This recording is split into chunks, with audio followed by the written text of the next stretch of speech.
And we're back, Human Nuggets here with some of the newly released Suicide Squad Kill the Justice League game.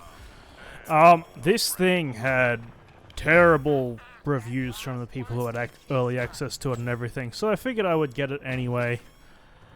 And give it a go, kind of see how it was. And to be honest, to begin with, I absolutely hated this thing as well.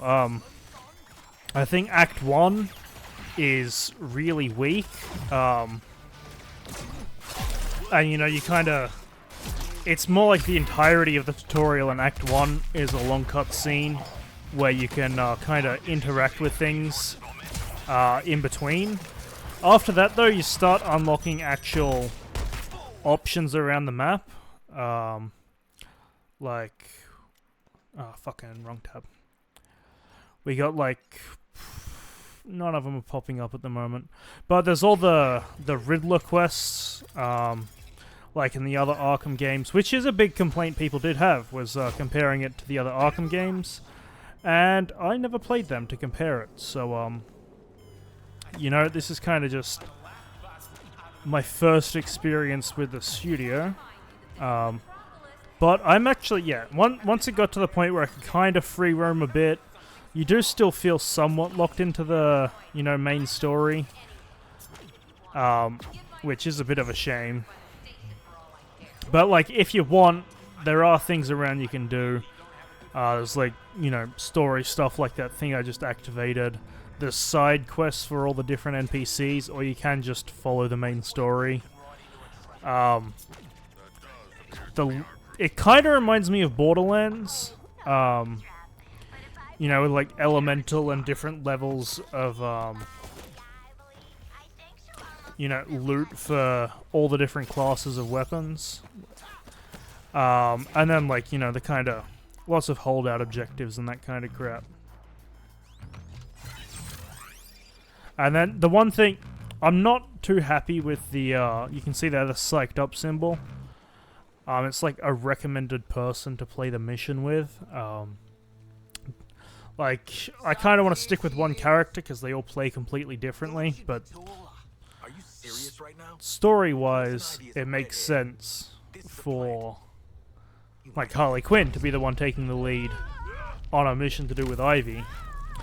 But, you know, I've been playing Captain Boomerang, and I kind of want to stick with it because, well, yeah, everyone plays completely different, especially their movement styles. And getting used to one, I kind of enjoyed that a lot more than trying to swap between them. I have a question. Even after the Act 1 ended, there is still a lot of cutscenes. It's just, you know, you get more to do in between them. I'm also playing with all bots. I don't really want to ask people to buy this game because it is pretty expensive. And especially since how long you have to take to kind of find it enjoyable, at least that I did. I wouldn't, you know, kind of... From what I've experienced so far, I couldn't say I'd encourage buying it. But I have started having fun. Oh, I almost forgot. Daphne uses nutrients from dead baddies to build up something I call an affliction. There's also constant fucking banter between the characters. And it's like saying they'll steal your kills and stuff if you shoot someone and then they attack. It's fucking weird. Daphne or a little helper. The skill tree here as well. Oh, I have a point. How would you like to alter your brain today? But this really reminds me of at least Borderlands 3 skill trees, where you can go into multiple. I think in 2 you could only prioritize. I don't know. It's been a long time since I played 2. But yeah, no, you unlock special abilities through that stuff and everything. Growing stronger and stronger. Yeah, and we're not Doing so kind of great. having to fight anything. You're not spawning crap in. Yes! Now nutrients are flowing again instead of the corruption. I gotta say, isn't It's good, right? they gave Genius.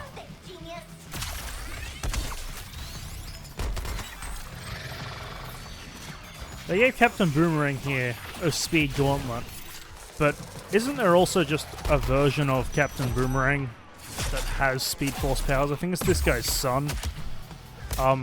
So, I mean, they could have used him. Or I don't know if he's actually ever part of the Suicide. I know...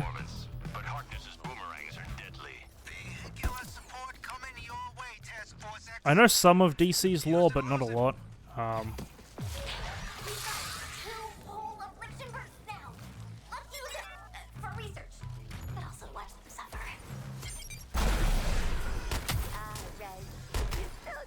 Some of the gimmicks that they do on some of the missions are kind of annoying, mostly because of the shield mechanic. Oh, and yeah, there's vehicles and crap. I don't like these. They're kind of overpowered, or at least the few times I've used them, they have been.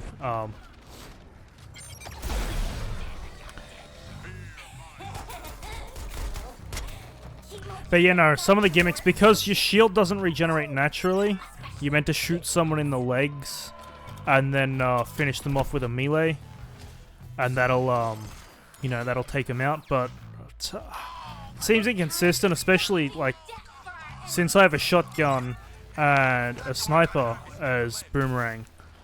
Half the time I'll end up killing people like in one shot, and then I can't get shield from them. So I kind of got to use like my special abilities. I have you get different stuff, and I can use them to get more shield. Like with this execution I keep doing, I'm pretty sure that's guaranteed to drop shield there. Yeah, so I find that more consistent than trying to actually do it how it's meant to be done. I did it, okay? I put the bloody bomb in her head ages ago. What? I thought you'd thank me. I didn't trust her. She's a ranger. Red, I'll make this up to you. We've been through worse together. Like knowing my ex.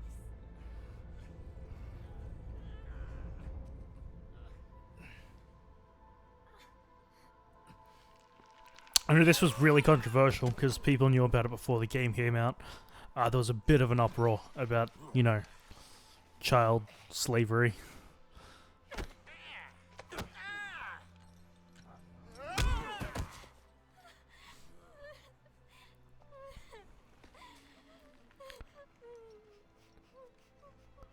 Hey, bombs are this season's shot caller. And they're discreet. You don't have to coordinate around them or nothing. I mean, it's Ivy. Couldn't they Eddie's Harkness. blow the bomb anyway? And I don't know. I guess it depends on the version of Ivy. Hey kid, But some of meet a penguin man? Get you a greenhouse all to yourself? Don't like penguins. yeah, some of Ivy's versions are like Swamp Thing, where she can generate from any cell of plant life. Honestly, these four make me feel the same way. I don't know. The DC characters are very inconsistent across versions. But yeah, that is kind of a standard mission in this game. You know, traverse from point A to point B, and then usually kill a bunch of things or defend a bunch of things or both. And then like you can see that thing there is a wherever it is. Riddler's going off in the background. We got a little loot bug in the Sienna in the top right. So there's lots of small little side quest stuff going on all the time. And then, yeah, you can see there's the actual Riddler stuff popping up on the map now, along with, like, missions for the side characters. Yeah, you got missions for them. You got contracts to get, you know, extra resources and stuff for people to craft to upgrade your guns, kind of crap. There's lots of small stuff, but the actual main missions themselves are kind of go somewhere, kill things, and then watch a cutscene.